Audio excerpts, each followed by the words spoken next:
I don't know if anyone can hear me. So,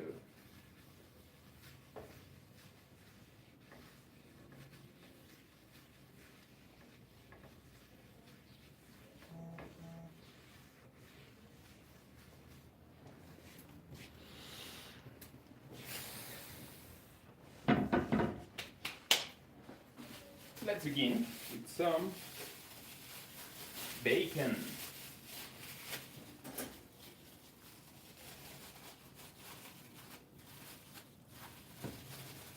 The idea for this recipe is to first fry some bacon.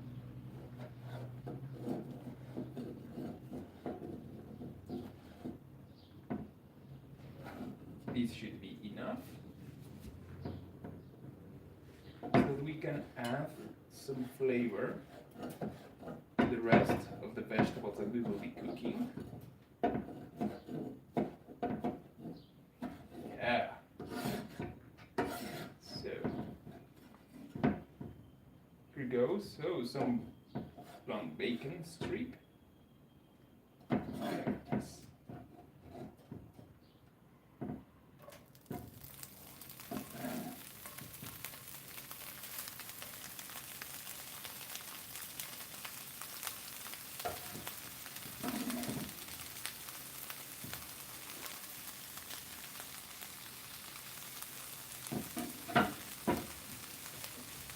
Now let's bring things back to the fridge. So it doesn't spoil.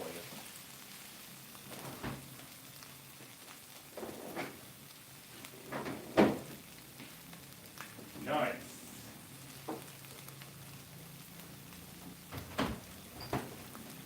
So the next step, while this is frying, I'm going to be doing some chopping. The trick here is to take some garlic, crush it, remove the non-enjoyable color.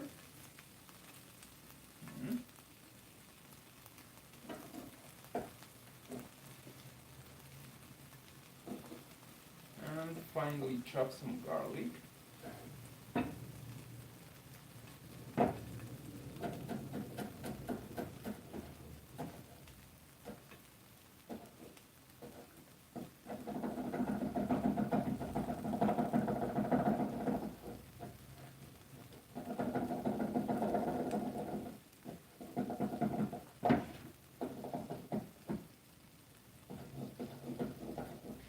Be careful when you're chopping, and in this case the best thing that I can advise is to use a very sharp knife.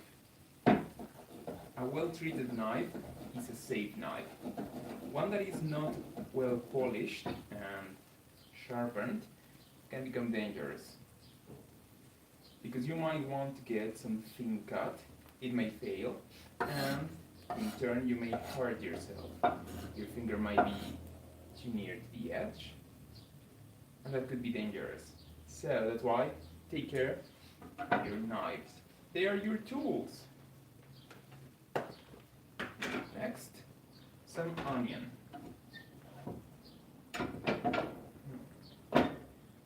Even though I used this to cook yesterday,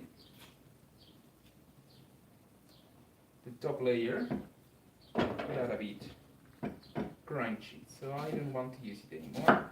Otherwise, it could provide a very non-enjoyable texture to someone who's eating it.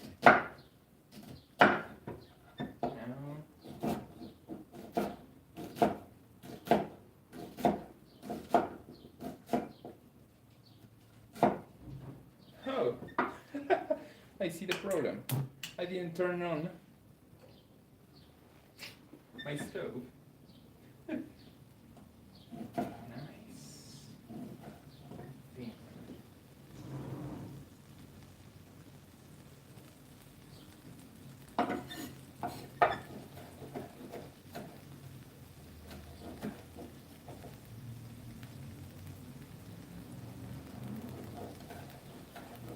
So that was why my bacon was not being fried.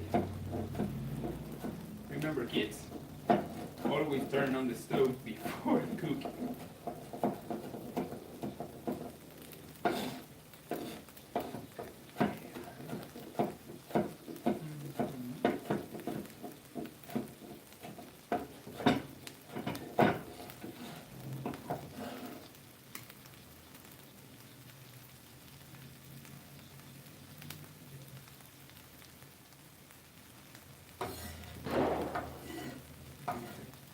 We won't be using maybe just a little bit more onion.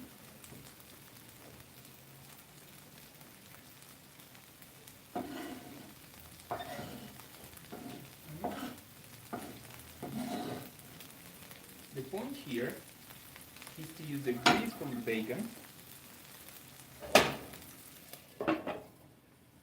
to cook the rest of the ingredients.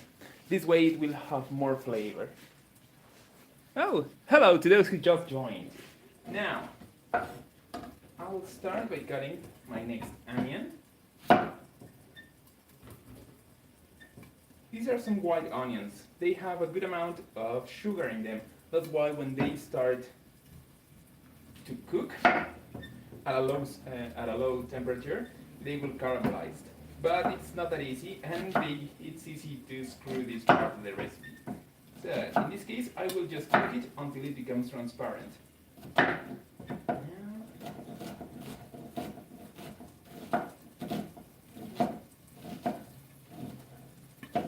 If you notice, I am not holding the onion correctly. That's why I am at risk of chopping the tip of my finger, and that's why usually the end is a bit thicker than the front, because I'm afraid of cutting it. I've tried the proper method, but I have failed each time. So that's why I don't grab it correctly.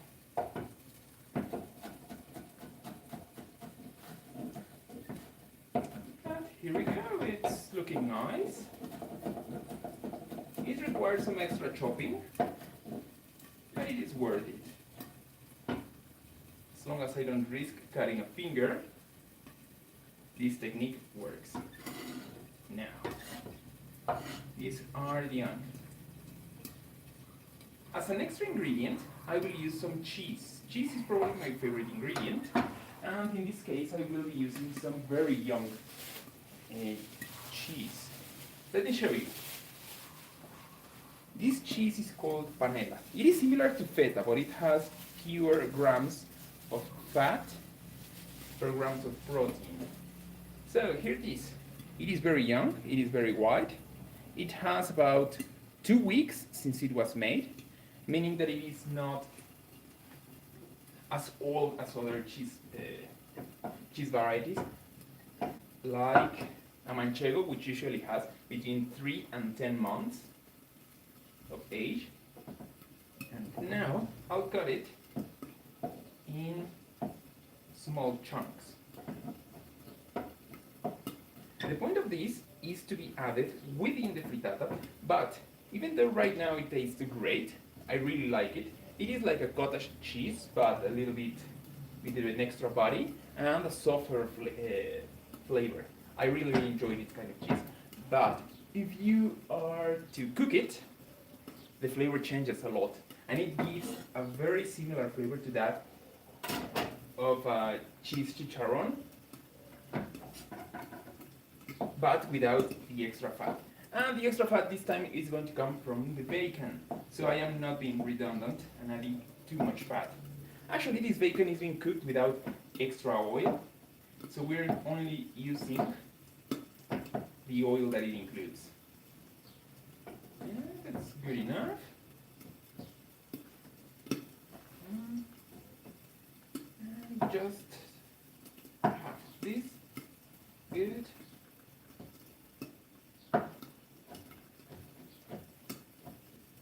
The best part of panela cheese is that it is low in calories compared to other cheeses.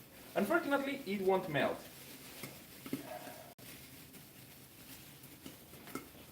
I'll take this to the trash, and instead I'll cover the remaining part with some paper. This way it will absorb the buttermilk that it has and preserve it for a few days. Now I'll put it in the fridge. There it is. Now, I need to move this.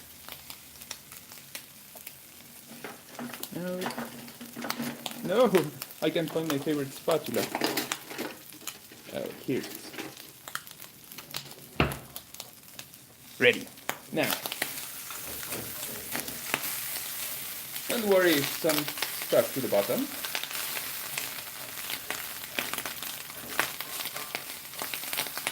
If I learned something from the fairly odd parent, is that you should never fry bacon without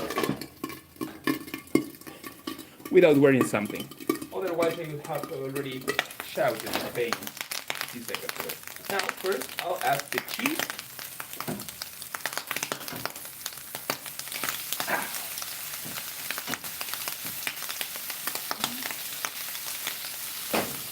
I'll mix it.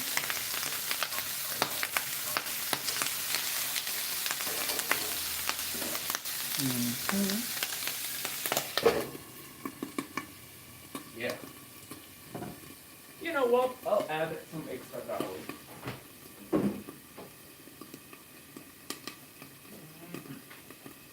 So here is the extra garlic, the mix. For this, I'll first crush it with my knife. Now on the other side, remove the skin.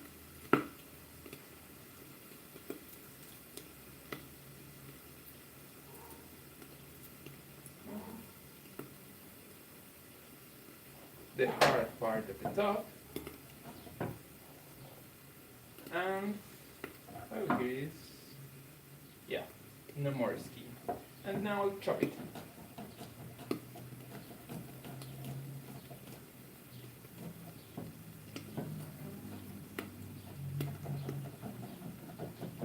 Even though I like the flavor that garlic adds, it is overwhelming to me. That's why I do not add a lot of it. Yeah, I know, garlic bread is awesome, but I can get only a few pieces of it before it is too much. So that's why right here I only added 2 cloves of garlic. Very nice. Here it is with the rest of the onion. Now, move this time. Look at this crispiness. Good. Now, I'll reduce this to the minimum so that I can add the onions. And in this case, this is not perfectly centered. It is not right in the middle of the burner for one reason. This side over here is going to be hotter. That side is going to be slightly cooler. So, even though it is at the minimum, I will concentrate the heat on this side so that I can easily cook the onion without it being burned. Here goes the onion.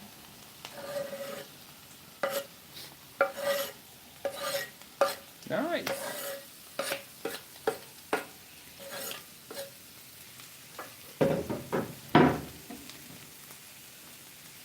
Very good.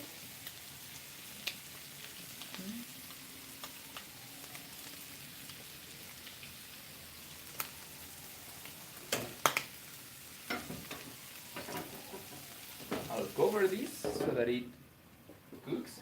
Meanwhile, I'll take this giant pepper, bell pepper, and proceed to eviscerate it.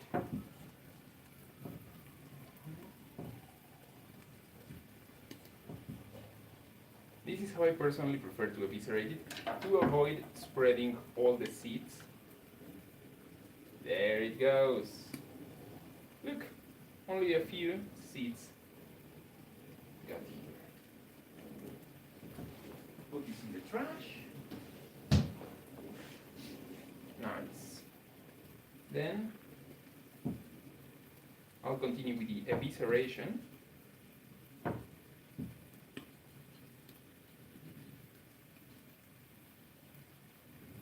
Never cut in your direction to avoid cutting your own flesh and seasoning it with your pain.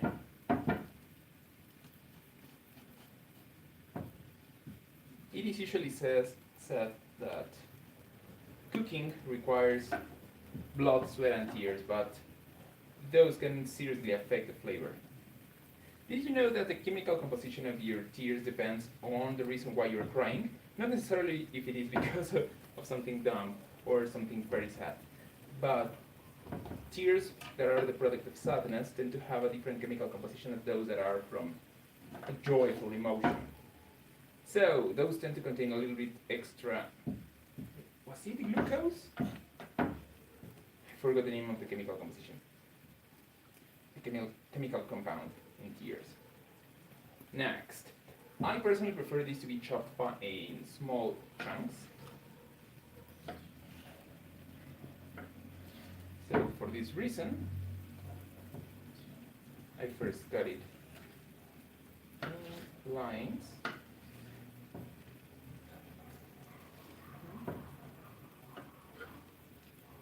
Done. I'll put this with the rest of the organic trash over here.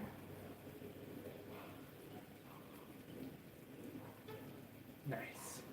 Now I'll proceed to chop this.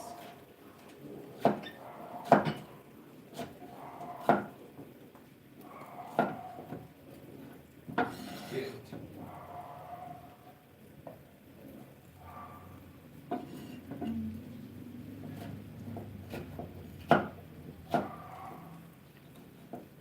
Also, I don't know if the chemical composition of tears changes depending on whether it was because of onion. But it must have, due to it being a mechanical response of the body to an lacrimogenic agent. Good. Too big. Too big. Perfect. I'm adding this at the end for one very simple reason. If you cook this too much, the flesh can become mushy and the skin will separate, and it is not that nice to feel it in your mouth. Now,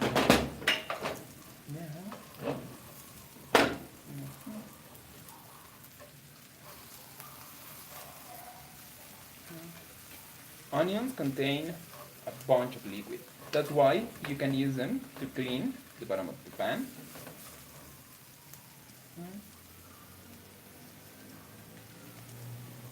Nice. These are not yet ready, but this is working.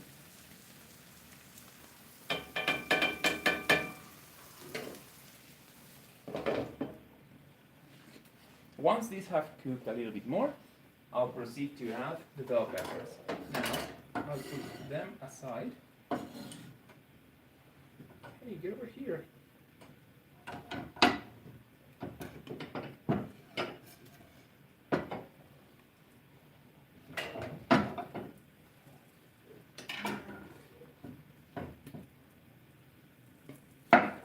Begin with the potato that I'll be using in this frittata.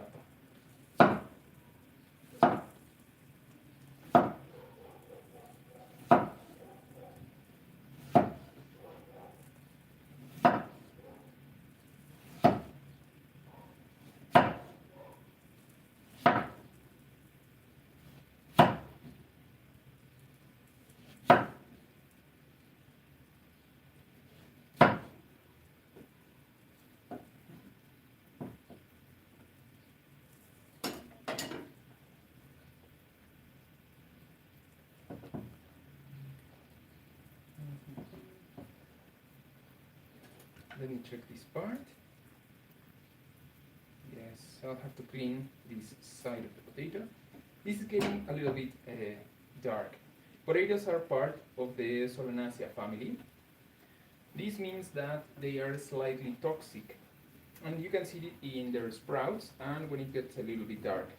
And due to this really small amount of poison that it contains, at worst you will just have an upset stomach. But it's best not to risk it. So there it goes.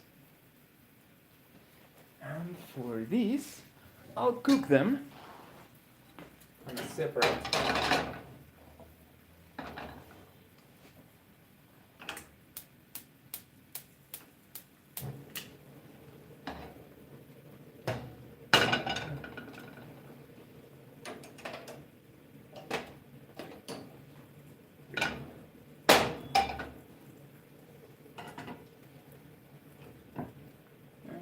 reduce the flame.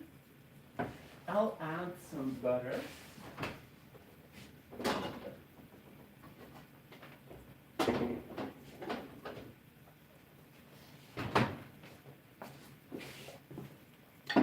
Here is my butter.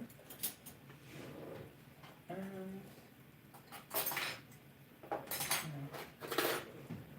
I'll use a spoon.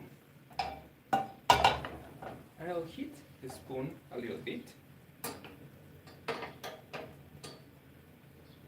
This is a bit dangerous, so don't try this at home without some practice.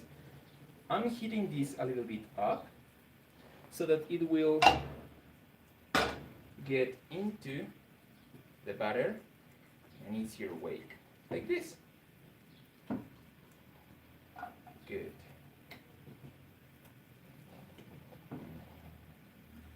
Not too much effort. This is good. Nice.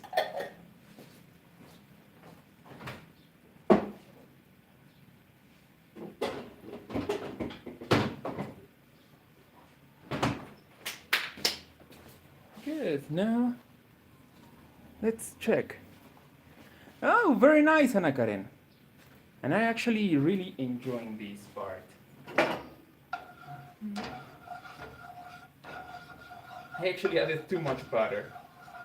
Yes, that's an actual thing that you can say, too much butter. For some recipes it is best to add as much as you can, but in this case, this may be too much. Okay. Nice. Yeah, the onion are halfway there. So, at this point, I'll begin adding my bell peppers and the onion.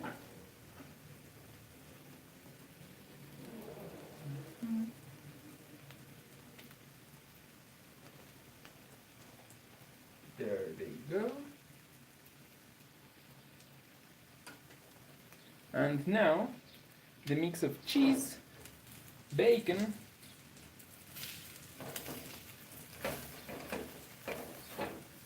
look at this. This is basically some chicharrón de queso.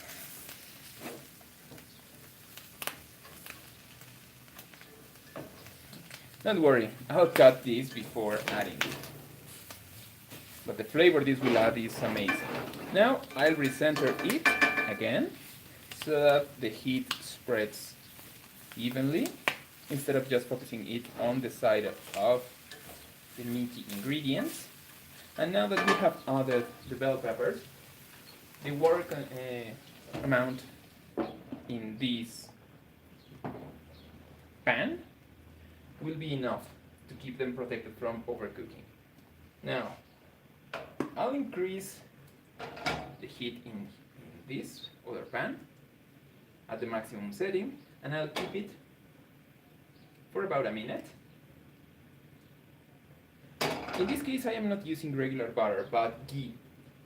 Ghee is very good to cook stuff at high temperatures because its smoking point is higher than regular butter. Why? Because it contains fewer trace amounts of milk byproducts. This means that it is basically only fat with flavor and a little bit of humidity instead of parts of lactose. Now, it is not enough. I mentioned this part about ghee because it will not smoke as easily. unlike canola oil or olive oil that have a smoking point that is below this, about 50 degrees Celsius below. So now I'll begin adding them. I'll start with a small. Nice, it is ready. Be careful not to burn the tips of your fingers. They have to be buttery.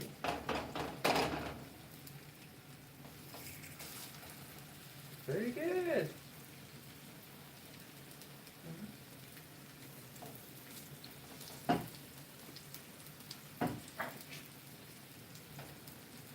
Don't get cocky or you can burn yourselves.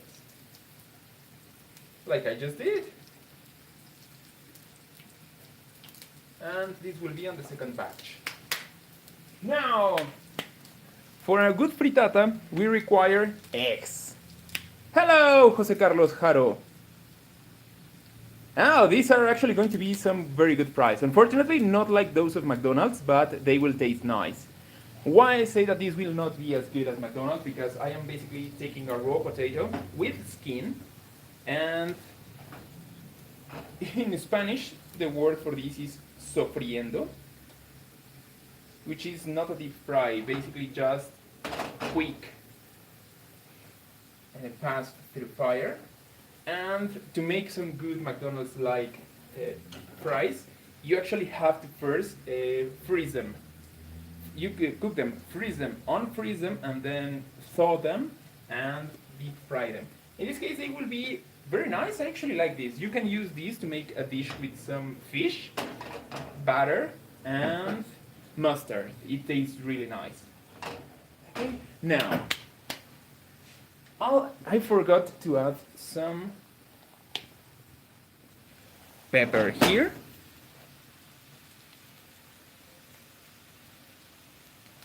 My eye meter is telling me that this is good enough. Nice. Next, I'll add some garlic. No, this is not garlic. Here is the garlic. I already have 2 cloves in here, plus some garlic salt. There it is. Too much. And here it is. Italian spices. Just a little bit. But before adding them, I'll put them in my hand, because these, as you can see, I hope you can see, contain sticks. So it's best to first crush them in my hand, so that then while eating we don't get some surprises. It smells so nice. I personally prefer, I forgot its name, basil by itself than in the mix with other Italian herbs. But still, it is a very good addition. Now that it is finer, I'll add it on both sides. I'm being careful because I don't want them to touch the metal of the pan, because if they do, they can produce a bitter flavor. There they go. That good. I personally wouldn't like it. Now, I'll increase a little bit the temperature for them. And as this pan is older, you may notice that most butter was on this side. So I have to move it. It is uneven, so sooner or later stuff comes to one side. So I'm trying to move it. Look at them slide.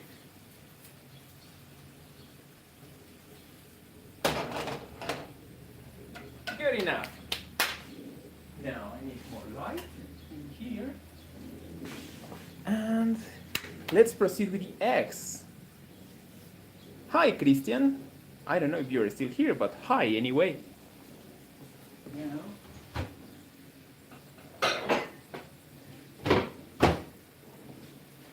here it is.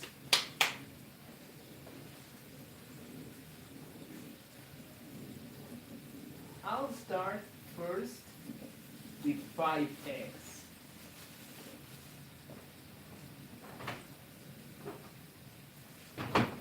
Here I have 2 eggs. I'll remove this.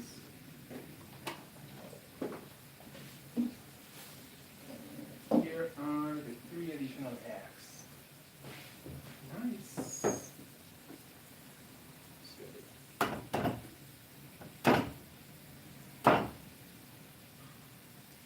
Here goes the first one.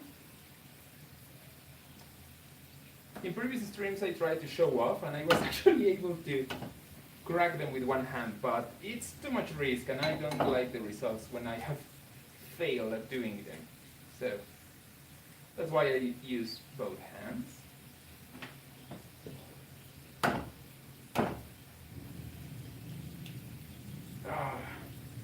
This could have been with one hand. Look at how nicely it has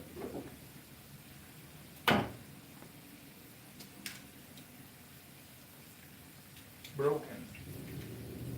I didn't use a proper conjugation for the verb break.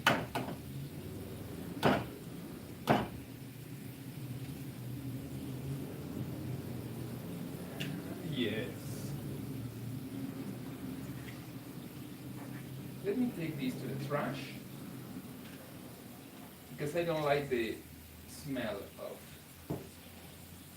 eggs when they dry on the kitchen counter. Now,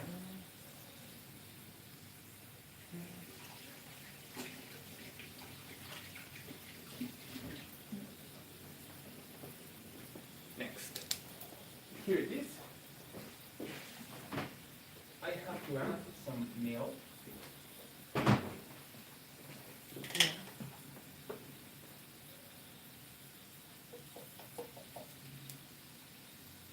That's good enough.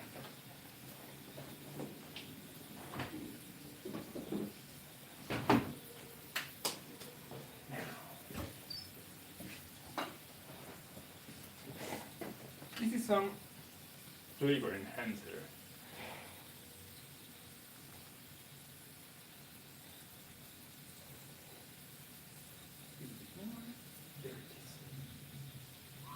This is basically umami on demand. It's chicken bouillon, and it will add some very nice flavor. Now it's time to mix. I think Dora the Explorer had a song for this.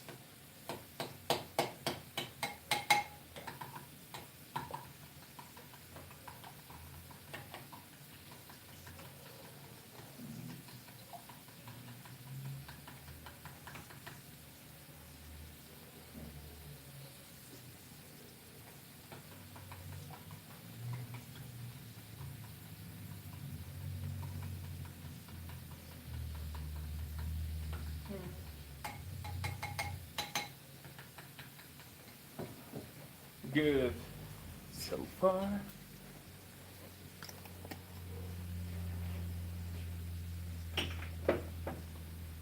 And a secret ingredient for the mix of eggs, which is some curry. Why do I add curry? First, because it will paint it a little bit more orangey. Also, curry is very good when you are having stomach issues, so it will help with digestion and the process.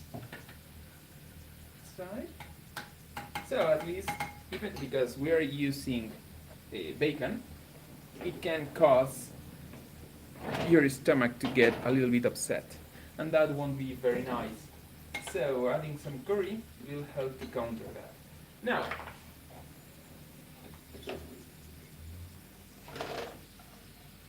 yes, these potatoes are ready.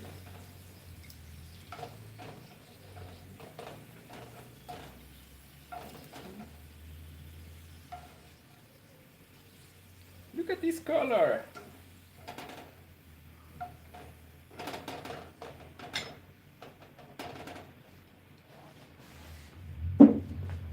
Good, now the second batch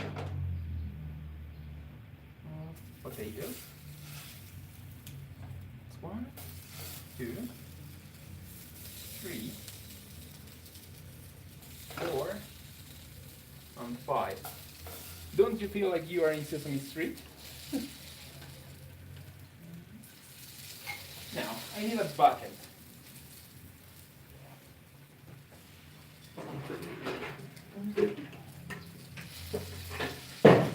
Here is my trustworthy bucket. Why do I need a bucket? Because I need somewhere to mix all this. Now, for this part of the process,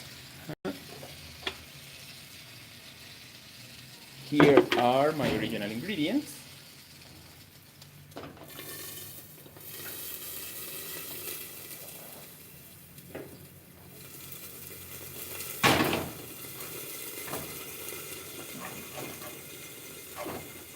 Here it goes. Here is the onion, the bell peppers. Look at the onion. They are transparent. I just have to separate the cheese.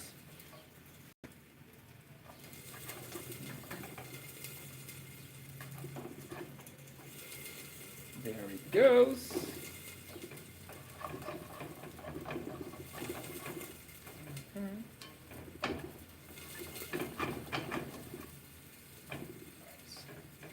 I don't like adding extra oil, especially when cooking something like bacon, which is why it got a little bit sticky. But that's not a problem. Now I need to move you a little bit back. Yeah. Usually, a frittata is thin. It is slightly thicker than a pizza, but thinner than a usual slice of pie. But I like to make mine thick. The internet has ruined that word for me. That's why in the description I added a K instead of double C. And now, because I need to make this a healthier recipe, I will add some bean pods to the mix.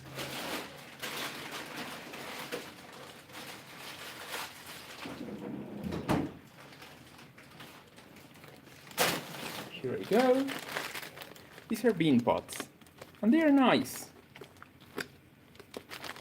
They don't have too much flavor, and usually you can get a simple stew just by cooking them with some bacon and onion, and that will be enough. Here it is, around 250 grams or half a pound. Now, some extra vegetables.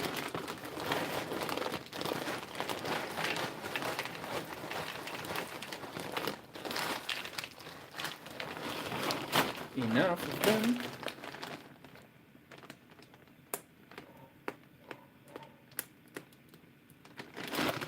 Good enough. This is going to the trash and the other is going back to the fridge.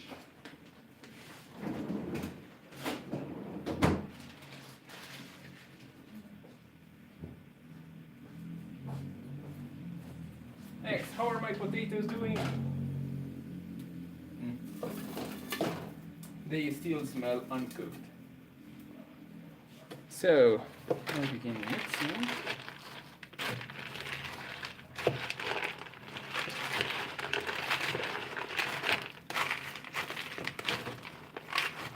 Actually, this recipe is going to look more like a quiche or quiche, depending on how you pronounce it. But I will not use a crust around it because that's too much bread, and I'd rather avoid the extra calories from them.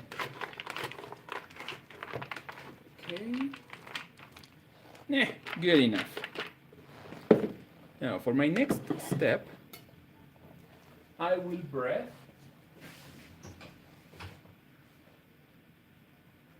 a glass container.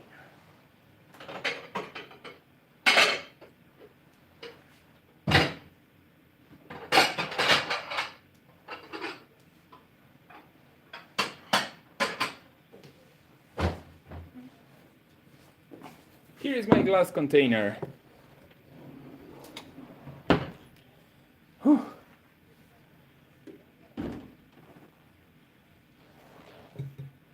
There it is. Now, first I'll add some oil so the bread will stick to it.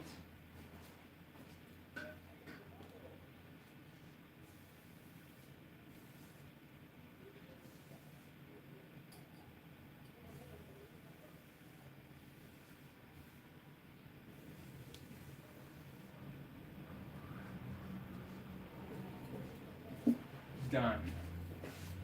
Here it is. Oily glass.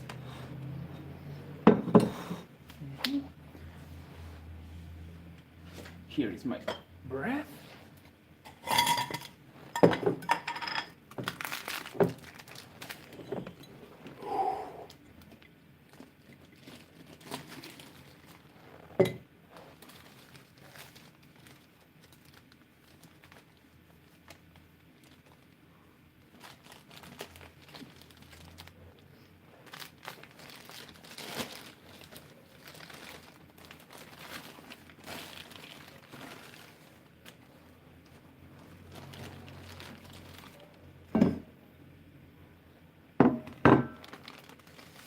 Mm-hmm.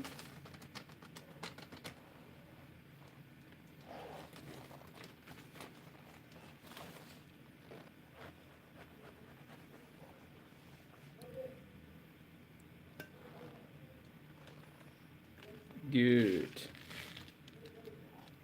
Yes, it's spreading evenly. Nice.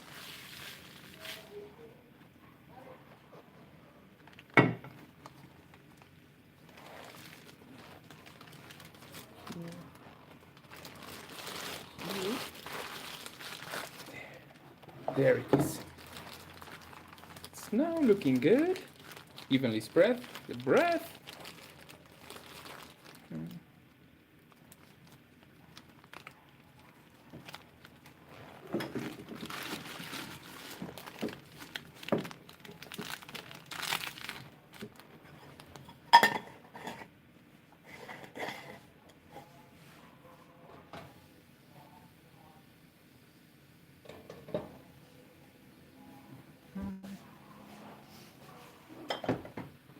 Nice. Now, here is my internal mix. Potatoes over here.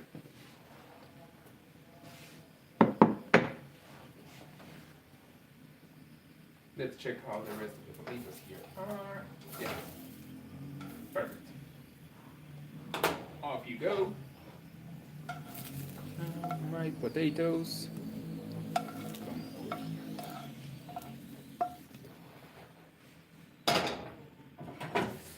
Oh no. I melted the bottom of my knife. Holy stuff. Damn. Unfortunately, this is my favorite machete. But well, that cannot be undone. Anyways, let's continue.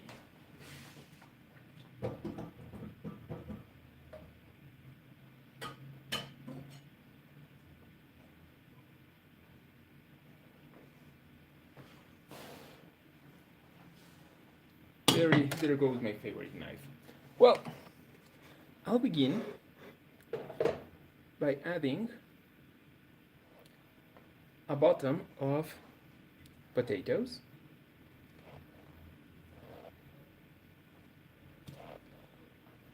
as I will spread the mix of eggs on top of this. They will be perfectly blended with the rest of the recipe. Ow, it's hot, hot, hot. And then they will serve to make it easier for me to serve it once it is ready. Now I'll add the mix of vegetables, cheese, bacon,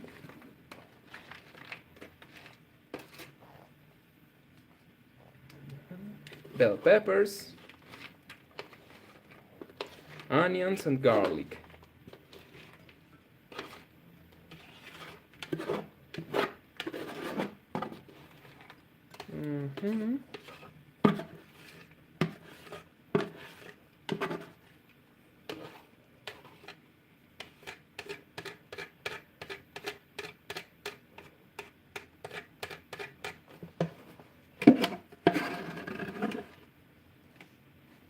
There it is.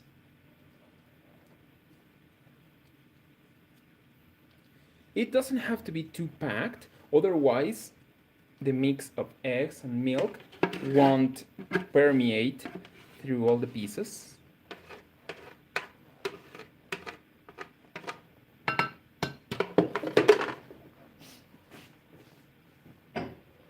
Don't worry if the egg doesn't cover the entirety of this. Why do I say this? Because once it starts getting heated within the oven, you'll notice how much it expands. So there it is. This contains egg, milk, spices, and chicken stock. Now begin adding it.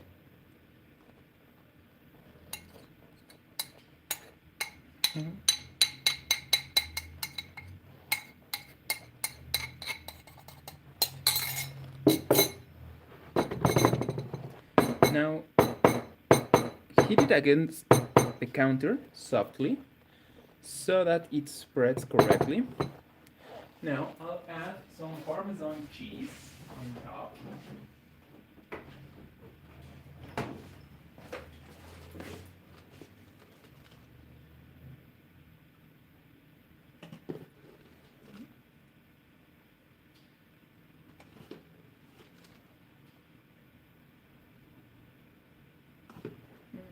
More over here. Very nice. And finally, I'll add the last batch of potatoes.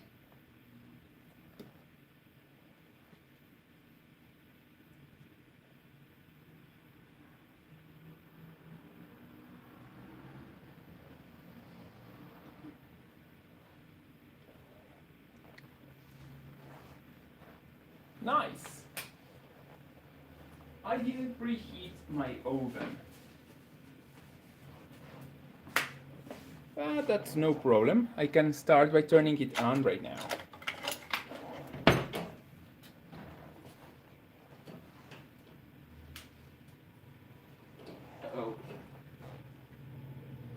Oh yeah, this one broke a few days ago, so I have to use...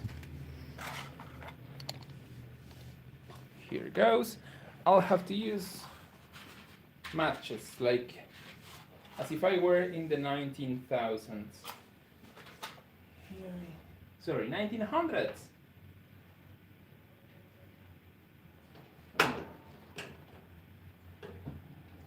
There it goes. It worked. I didn't lose my eyebrows, so I consider this a huge win.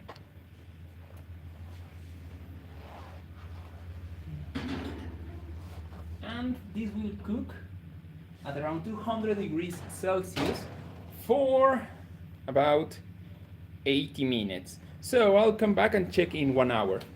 And that's basically it. I'll be closing the stream now.